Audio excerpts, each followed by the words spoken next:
Donc voilà. Oui. Là, Vous interviewez pour le réseau des femmes afrodescendantes pour nous expliquer la situation au Brésil et ce que vous faites ici à la manif. on va commencer. Sylvie. D'accord.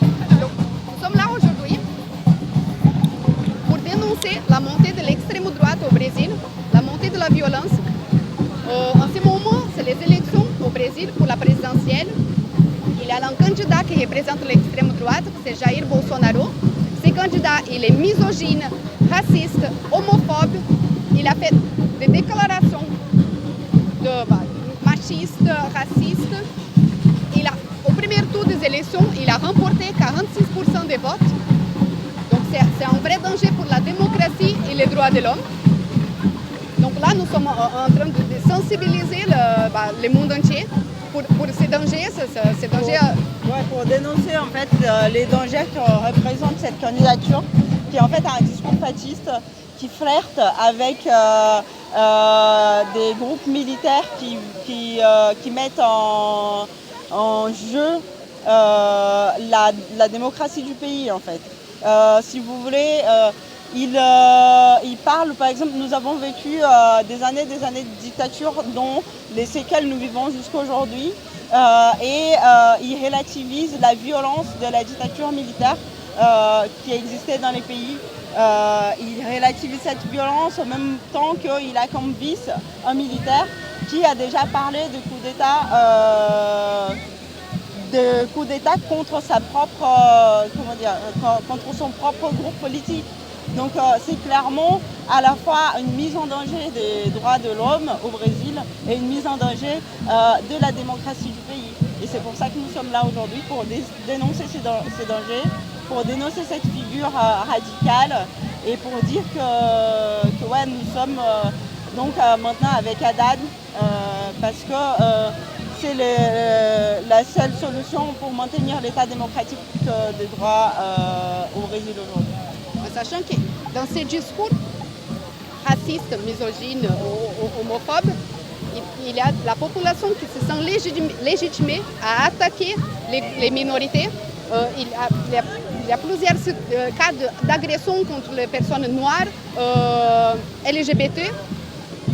Et il y a trois cas d'assassinat. Même hier, il y a une femme trans qui a été tuée au Brésil. Cette semaine, il y a eu deux femmes trans cette semaine, au cri de Bolsonaro, vive Bolsonaro. Et donc c'est un vrai danger. C'est une personne qui est nostalgique de la dictature. Il rend souvent hommage à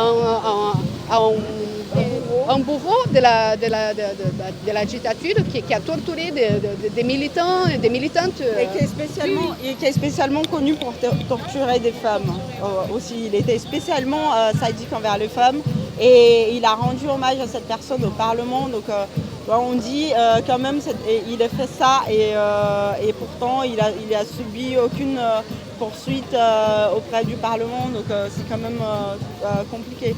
Et comme disait Paola, ouais, ça fait un moment qu'on voit monter la violence contre les activistes politiques de gauche. Marielle. Donc on a eu l'assassinat de Marielle, c'était une conseillère municipale de Rio, une des plus votées à Rio, qui a été tuée d'une façon très professionnelle, de façon à ce que jusqu'aujourd'hui on n'a pas de réponse de qui était responsable de ces crimes.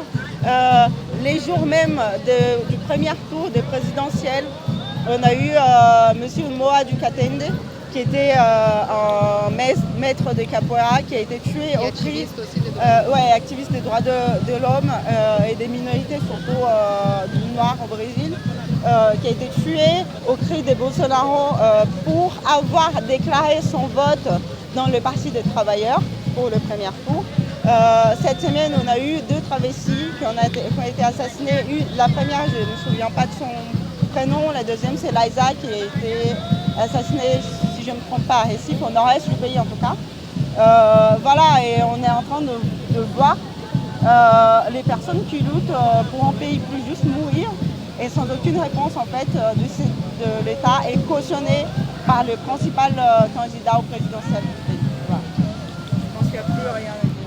Puis voilà, nous sommes là pour montrer que nous sommes résistants et que nous sommes là, quoi qu'il arrive, on sera toujours là on va toujours se battre pour que cet homme ne soit pas élu.